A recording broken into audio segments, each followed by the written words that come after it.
Sport zone বিরামপুরের Facebook page ও YouTube চ্যানেলের আরো একটি নতুন প্রোগ্রামে আপনাদেরকে স্বাগত জানাচ্ছি।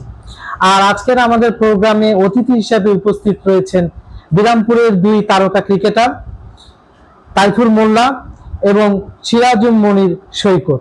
সৈকত এবং তাইফুর দুজনকে স্পোর্ট জোন বিরামপুরের স্টুডিওতে স্বাগত জানাচ্ছে। আপনারা যারা দর্শকরা দেখছেন, একটা মস্ত বড় ট্রফি। আজকে প্রোগ্রামটি মূলত আসলে যে উদ্দেশ্যকে সামনে করে রেখে শুরু হয়েছে, মাত্র কয়েক ঘন্টা আগে শেখ রাসেল মিনি স্টেডিয়ামে বিরামপুর প্রিমিয়ার লিগ সিজন 7-এ জেডএম ফাইটার্স তারা হিরোস অফ এইচএস কে পরাজিত করে চ্যাম্পিয়ন হওয়ার গৌরব অর্জন করেছে। তো অভিনন্দন জেডএম ফাইটার্স এর অধিনায়ক সৈকতকে।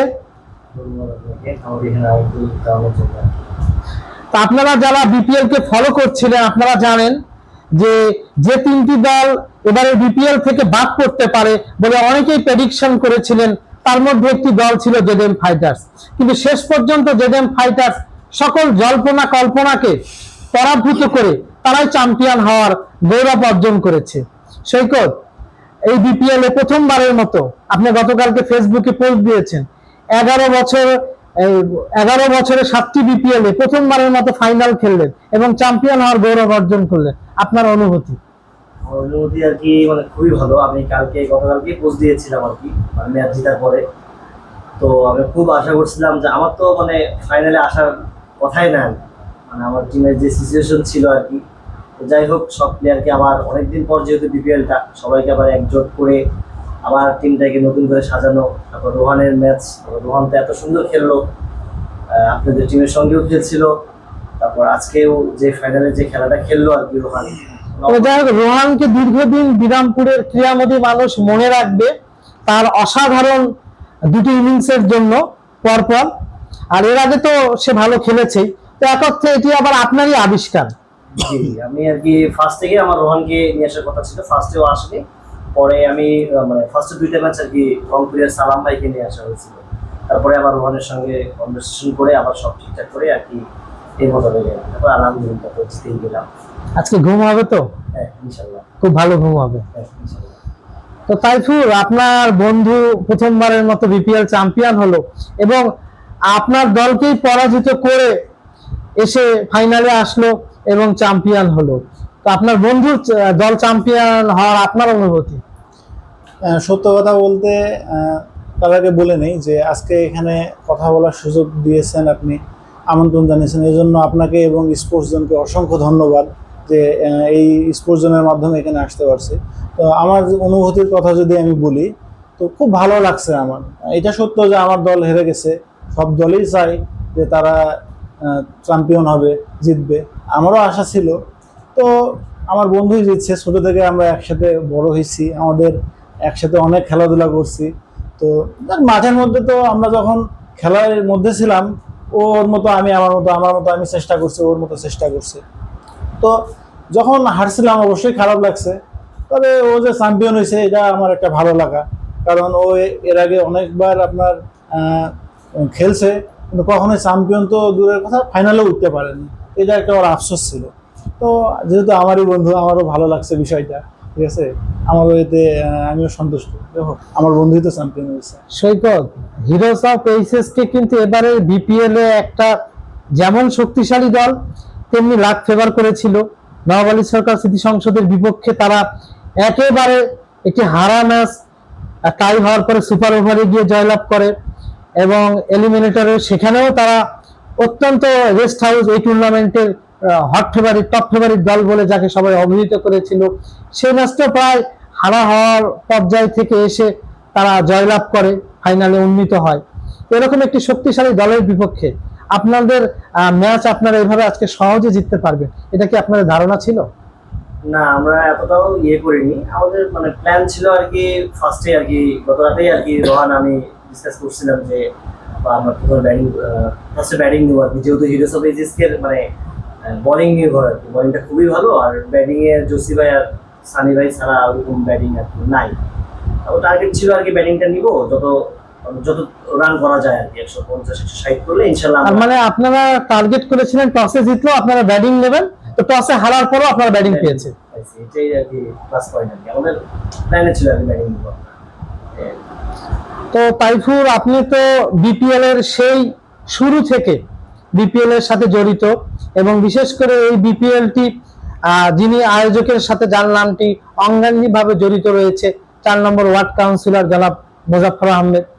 তো উনি কিন্তু তার আবার বিশ্বস্ত হ্যান্ডস হচ্ছে তাইফুর মোল্লা, এবং এই মাঠের একেবারে দর্শক থেকে সংগঠক খেলোয়াড় সবাই এক বাক্যে এটি স্বীকার করেন যে তাইফুরের অক্লান্ত পরিশ্রমের কারণেই বিরামপুরের ক্রিকেট মাঠে এখনো খেলা অনুষ্ঠিত হচ্ছে। তো অনেক জল্পনা কল্পনার অবসান ঘটিয়ে প্রায় 1 বছর পরে বিপিএল সিজন 7 এর সফল পরিসমাপ্তি ঘটলো। এক ধরনের আত্মতৃপ্তিতে একটু কাজ করছে কিনা? সে তো অবশ্যই, কারণ এই টুর্নামেন্টটা এতদিন এভাবে আটকে থাকার কারণে অনেকে অনেক কথা বলতো। তো হয়তো সবাই তো আসলে ভিতরের সিনারিওটা জানে না। তো মূলত কমিটি তাদের সর্বোচ্চ চেষ্টা করছিল যে যে শিডিউল ছিল প্রথম অবস্থা সেই অনুযায়ী খেলা দেওয়ার। কিন্তু মূলত আসলে টিম মালিক বলেন, অনেক খেলোয়াড়, আমাদেরও অনেক খেলোয়াড় আছে, তারাও বিভিন্ন অ্যাডভান্টেজ নেওয়ার চেষ্টা করে, যেটা ব্যাড অ্যাডভান্টেজ বলা যায়, যে আমাদের ক্রিকেটের জন্য খারাপ। আজকে আমি উপস্থিত থাকতে পারবো না, এখন আমি এটা কিভাবে শিডিউলটা চেঞ্জ করা যায়। তো এইভাবে করতে করতে, এবং আমাদের কিছু টিম মালিকও তাদের পার্সোনাল কাজে তারা খেলাটাকে পিছাই দেয়, যার কারণে শিডিউলটা আপনার ঠিকমতো আর আমরা মেনটেন করতে পারি নাই। এবং একটা সময় এমন হয়ে গেল যে আপনার খেলা আসলেই কোনো না কোনো টিম কজ দেখায় যে আমাদের এই সমস্যা ওই সমস্যা। তো এইভাবে খেলাটা আপনার ডিলে হয়ে গেল, অথচ মানুষ ভাবতো যে কমিটি হয়তো খেলা দিচ্ছে না। তো অনেক কথা আর কি শুনতে হতো। তো এত পরিশ্রম করে এত কষ্ট করার পর যদি এত কথা শুনতে হয়, আসলে ভালো লাগে না। সব কথা শোনার শেষে সফল পরিসমাপ্তি, মাঠ ভর্তি দর্শকের উপস্থিতি, এবং এবারের ক্রিকেটে অনেকগুলো স্পন্সরের আবির্ভাব, সব মিলিয়ে একটা জমজমাট আয়োজন। এবারে বিশেষ করে পৃষ্ঠপোষকতার ক্ষেত্রে তামিম স্যানিটারি, চাংপাই রেস্টুরেন্ট, এরপর শাইক স্পোর্টস, ব্যক্তিগতভাবে আপনার হচ্ছে মাসুম সহ অনেকেই আপনার হচ্ছে সাহায্য সহযোগিতা, টেক বাজার করেছে। তো এবারে এই পৃষ্ঠপোষকতাকে আপনি কিভাবে দেখছেন? এটা আমাদের ক্রিকেটের জন্য, আগামীর জন্য খুবই ভালো। আপনার আজকে এবার যারা পৃষ্ঠপোষকতা করছে, এমন না যে এরা এর আগে করতো, এরা এবারই করছে, এবং কোনো না কোনোভাবেই আর কি তাদের সাথে এবার যোগাযোগটা করা গেছে, এবং তারাও আগ্রহী। তারা আজকে মাঠে যাওয়ার পর তারাও অনেক খুশি যে এরকম একটা টুর্নামেন্টে তারাও অংশগ্রহণ করতে পারছে পৃষ্ঠপোষকতার মাধ্যমে। তো এটা আমাদের জন্য, ক্রিকেটের জন্য অনেক একটা ভালো বিষয়। আগামীতে ইনশাল্লাহ এরা যদি আপনার এভাবে পৃষ্ঠপোষকতা করে, তাহলে নিশ্চয়ই আমাদের টুর্নামেন্ট আরো ভালোভাবে সফলভাবে চালানো সম্ভব হবে। তো সৈকত, আমরা একটু ভিন্ন প্রসঙ্গে যাই। ফেসবুকের কল্যাণে আমরা প্রায়ই দেখি আজকে সৈকত রাজশাহীতে খেলছে, কালকে গাজীপুরে খেলছে, তারপরের দিন সাভারে খেলছে, ঢাকায় খেলছে, বাংলাদেশের নানা প্রান্তে আপনি খেলছেন এবং দাপটের সাথে খেলছেন, বিরামপুরকে রিপ্রেজেন্ট করছেন। এটা অবশ্যই আমাদের ভালো লাগার জায়গা এবং গর্বের জায়গা। আপনি ইতিমধ্যেই হচ্ছে তেজগাঁ কলেজ থেকে সমাজকর্মে মাস্টার্স সম্পূর্ণ করেছেন, এবং চাকরির পাশাপাশি আপনি খেলাধুলার সাথে সংযুক্ত রয়েছেন। আপনার আগামী দিনের পরিকল্পনা? আমার আগামী দিনের পরিকল্পনা আর কি, আমি এখন টার্গেটে আছি আর কি, সামনে চাকরি প্রিপারেশনটা, এবং আমার একটা প্ল্যান আছে আর কি, বিরামপুরে আগামী 3-4 বছরের মধ্যে একটা ক্রিকেট আর কি একাডেমি। এটা আমার আগে থেকে একটা প্ল্যান ছিল। তো আর কি এই প্ল্যানটা আর কি ইনশাল্লাহ আগামী 3-4 বছরের মধ্যে আমি প্ল্যান করবো। তো আপনি এই যে এখনো মানে এই বয়সেও একেবারে দাপটের সাথে ইয়াং জেনারেশনদের সাথে খেলছেন, আপনার এই পারফরমেন্স ধরে রাখার মূল রহস্য কি?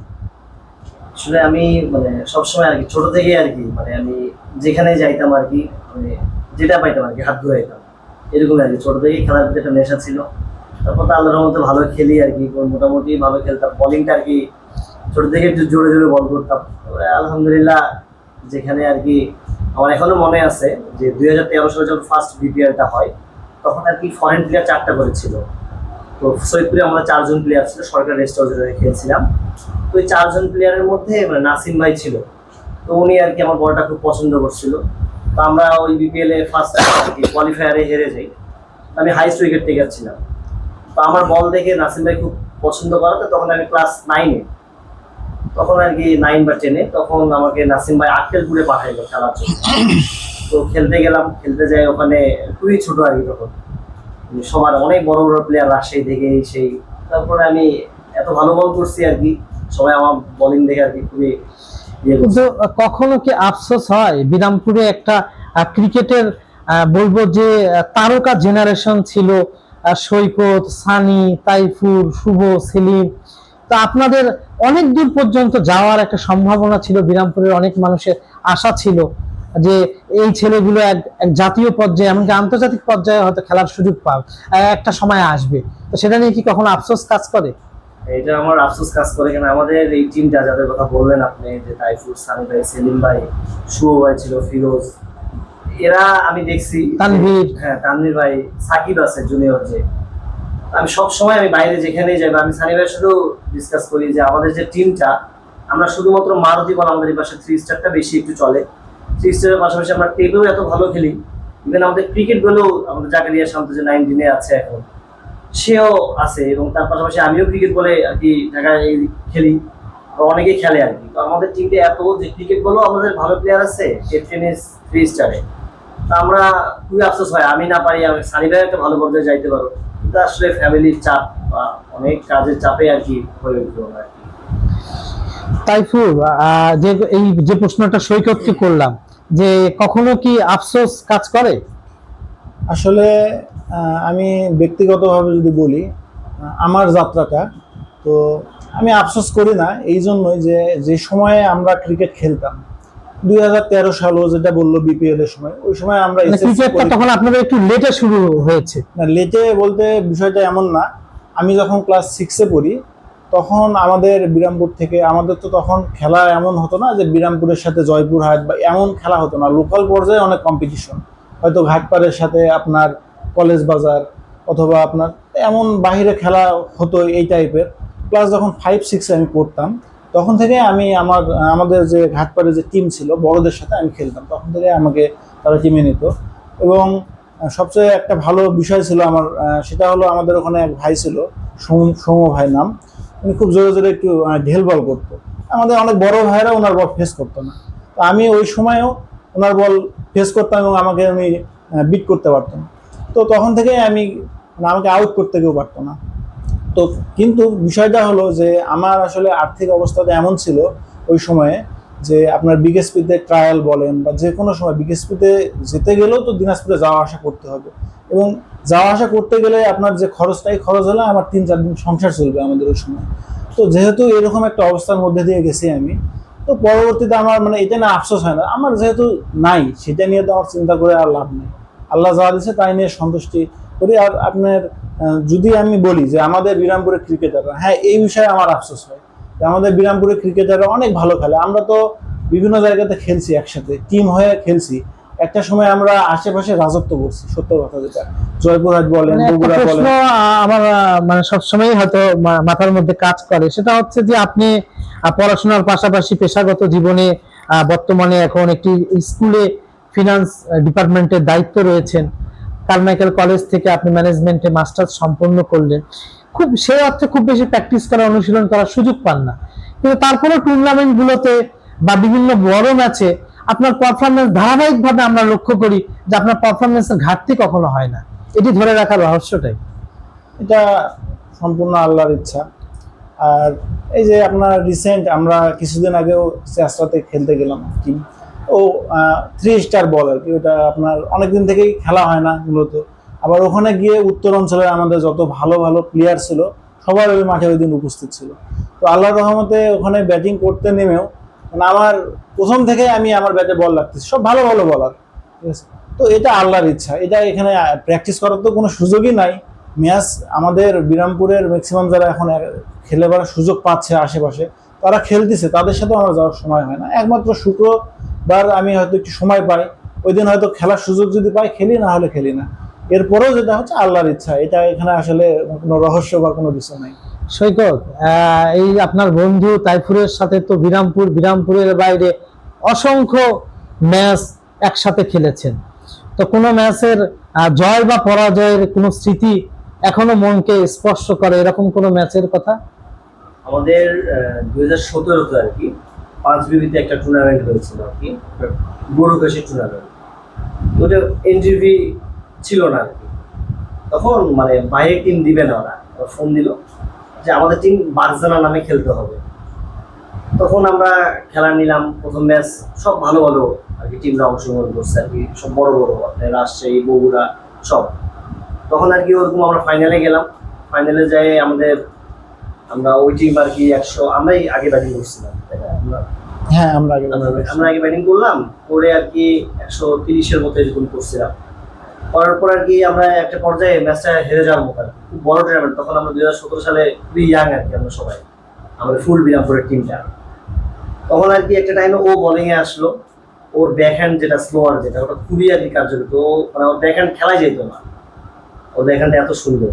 ও বোলিং এ আসে 4টা কি 5টা উইকেট দিয়ে একদম পুরো টিমটাকে ইয়ে করছে। এবং আমাদের বিরামপুরের মানে প্রথম আর কি অত বড় টুর্নামেন্ট আর কি চ্যাম্পিয়ন হতো, আমরা সবাই ইয়াং তখন, খুবই আর কি ওই ম্যাচটা আমার মনে আছে যে খুবই ভালো সাপোর্ট দিচ্ছে। এবং আরেকটা কথা, এবং আমি সবসময় বলি যে ফাইনাল যে কোনো ম্যাচে আমাদের বিরামপুরের আর কি, ও সবসময় মানে maximum man of the match final ম্যাচের ক্ষেত্রে আর কি, ও সব ঘুরাই দেয় আর কি। তো তাইফুর, বিরামপুরের ক্রিকেট নিয়ে সমস্যা বা সম্ভাবনা নিয়ে আপনার মূল্যায়ন?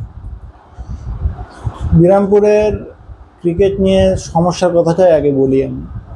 সেটা হলো আমাদের সমস্যা যেটা, যে আমাদের আসলে এবার দেখা যাচ্ছে যে বিপিএলে দেখা গেল যে কিছু কিছু পৃষ্ঠপোষকতা পাওয়া যাচ্ছে, তবে বড় পরিসরে আমরা এই ক্রিকেটের পিছনে আমি কারো নাম বলতে চাই না ওইভাবে, কিন্তু আসলে বড় পরিসরে কোনো আমরা সহযোগিতা ক্রিকেটে এখন পর্যন্ত আমার দেখা মতো আমি পাই নাই। 2013 সাল থেকে যে বিপিএল শুরু হয়েছে, তখন থেকে আমি বিপিএল এর সাথে আছি, বিভিন্নভাবে আমি চেষ্টা করছি সহযোগিতা করার। আমি আমার লাইফে এই বিপিএল এ, বিরামপুর যে প্রিমিয়ার লিগ বিপিএল এ, কখনো কাউকে ওইভাবে সহযোগিতা করতে দেখিনি। একক ব্যক্তিগতভাবে যারা খেলাকে ভালোবাসে টিম নিয়ে সহযোগিতা করছে, বা এছাড়া আলাদাভাবে করেনি। এটা একটা দুঃখজনক বিষয়। এবং এখানে আপনারা ক্রিকেটের বলে কখনো প্র্যাকটিস করতে পারেন এই সুযোগ, আপনাদের একটা সেট নেই। হ্যাঁ, একটা সেট নাই, আপনার এখানে একটা ব্যবস্থা করা হবে এরকম কোনো লোক নাই। যে 2-1 আছে তারা নিজ উদ্যোগে করতে চায়, কিন্তু বিভিন্ন কারণে তারাও পারে না। আরেকটা ওরিয়েন্টেড করি যে নবাবগঞ্জের যে জায়গাটা, ওখানেও আমি সেদিন একটা ওদের গ্রুপ, যেটা ক্রিকেটের গ্রুপ আছে, ওখানে দেখলাম যে ওদের নেট প্র্যাকটিসের সুযোগ রয়েছে, ওদের একটা হয়ে গেছে আর কি। আমাদের বিরামপুর মানে এত বড় একটা জায়গা এবং খুবই ভালো একটা পজিশনে আছে আমাদের বিরামপুর, তারপরও আমাদের প্র্যাকটিস করার কোনো জায়গা নেই। আমরা না খেলে আমাদের যে ছোট ভাইরা আছে তারাও তো খেলার সুযোগ পায় না। হ্যাঁ, তাই শেষ করুন। তো মানে এটা একটা খুবই দুঃখের বিষয়। এবং সম্ভাবনা যেটা আপনি জিজ্ঞাসা করলেন যে সম্ভাবনা, বিরামপুরের ক্রিকেটের সম্ভাবনা এখন আমাদের সময়ে যেমন ছিল, এখন তুলনামূলক ওই রকম নয়। হাতে গোনা কিছু প্লেয়ার আছে যারা আপনার পাইপলাইনে নতুন কোনো তারকা প্লেয়ারের সংখ্যা কম দেখা যাচ্ছে। মানে গুনে বলতে পারবো সাকিব, রায়হান, জিম, এখন ইদানিং মারুফও খেলতেছে। মানে আপনি গুনে এই কয়েকজন ছাড়া আপনি আর প্লেয়ার খুঁজে পাবেন না। আমাদের সময়ে আমরা তো 11 জনের স্কোয়াডে এই বয়সে সুযোগ পেতাম না, আমরা ফিল্ডিং করার জন্য মাঠে আসতাম। ঠিক আছে, তো আমি একটা মজার কথা বলি ছোট, সেটা হলো আমি তখন ওই এসএসসি পরীক্ষা চলছিল, আমার পাইলট স্কুলে পরীক্ষা দিচ্ছিলাম। তো ওই দিন আমাদের একটা টুর্নামেন্টের ফাইনাল খেলা ছিল, আমি পরীক্ষা দিচ্ছি। ওই দিন শুক্রবারে আমাদের পরীক্ষা পড়ে গেছে হরতালের কারণে, ইসলাম শিখ ধর্ম পরীক্ষা। তো আমি 1.5 ঘন্টা পরীক্ষা দিচ্ছি, দেওয়ার পর আমি খেলবো, আমি জানি আমাদের টিম আমি ব্যাটিং পাবো না, জাস্ট ফিল্ডিং করবো, এই জন্য আমি 1.5 ঘন্টা পরীক্ষা দিয়ে মাঠে চলে গেছি এবং শুধু ফিল্ডিং করছি। খেলার প্রতি এত ভালোবাসা ছিল, সেই ভালোবাসাটা এখন আর নাই, এখনকার খেলোয়াড়দের নাই। অভিভাবকরাও এখন, অনেক অভিভাবক আপনার সচেতন, অনেকেই চেষ্টা করে, কিন্তু এখন খেলোয়াড়দেরই ইচ্ছা নাই।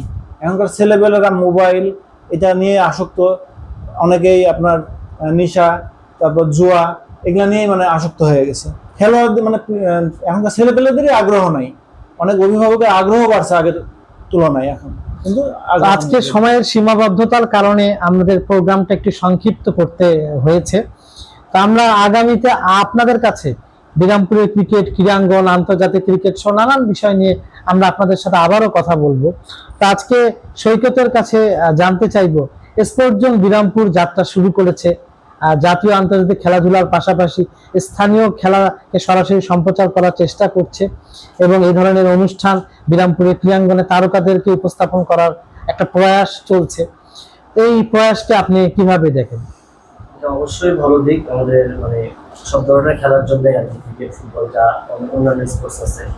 তো আমি আশা করবো এটা চলতে থাকুক এবং আমাদের ক্রিকেট, ফুটবল আরও যে অন্যান্য স্পোর্টস আছে সব কিছুই আর কি হাইলাইট হোক। আমাদের যারা আরও প্লেয়ার আছে তারাও খুব ভালো একটা সাপোর্ট পাবে আর কি, এবং ক্রিকেট বা ফুটবল সব কিছুর জন্য এটা ভালো আর কি।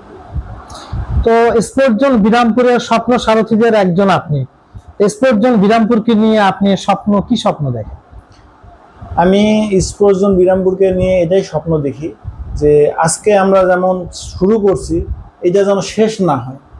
এটা শেষ পর্যন্ত থাকার জন্য অনেক অনেক আমাদেরকে প্রতিবন্ধকতার সামনে মানে যেতে হচ্ছে, যে প্রতিবন্ধকতার সৃষ্টি হচ্ছে, কিন্তু আমি চাচ্ছি যে এটা অব্যাহত থাকবে এবং একটা সময় আমরা ইনশাল্লাহ এমন একটা পর্যায়ে চলে যাব যে যেখানে আমরা এছাড়াও বিরামপুর ছাড়াও আশেপাশের এখন তো কাভার করছি এবং আমাদেরকে সবাই ডাকবে যে আপনারা আসেন আমাদের খেলাটা একটু সম্প্রচার করেন। ইতিমধ্যে তিমুল মার্ডিন একটা ব্যাপক পরিচিত হয়েছে এই খেলাধুলাকে সম্প্রচারকে কেন্দ্র করে। আমাদের এই খেলার মাধ্যমে অনেকেই অনেক জায়গা থেকে এমনকি দেশের বাইরে থেকেও খেলা দেখছে, এটাই বড় পাওয়া এবং এইটা যেন অব্যাহত থাকে এর জন্য যতখানি চেষ্টা করা যায় ইনশাল্লাহ আমি চেষ্টা করব।